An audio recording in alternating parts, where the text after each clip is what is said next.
Guys দেখেন কত বড় একটা কড়াইতে করে বড়ই সিদ্ধ করছে। এগুলো আচার বানানো হবে। তবে এগুলা দিয়েছে আমাদের ননদের বাড়ি থেকে। ওদের বাড়ি হচ্ছে চরকুশনাই। সিদ্ধ করা হচ্ছে বড়ইগুলা।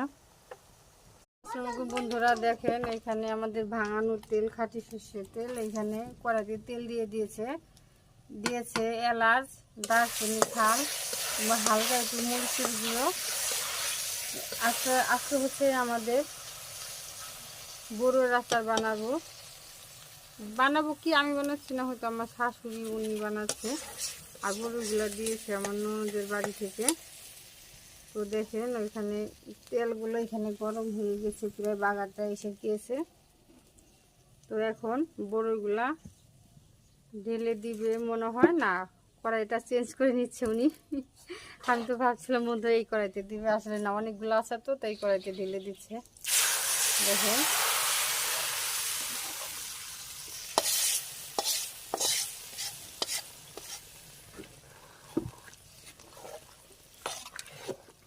দেখেন বড় আচার বানানোর রেসিপি।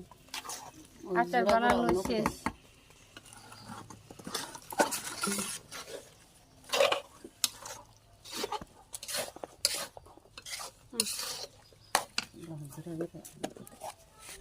এখন হচ্ছে উনি এখানে আগে সমস্ত মশলাগুলো গুঁড়ো করা ছিল, ওগুলো আচারের মধ্যে দিয়ে দিল।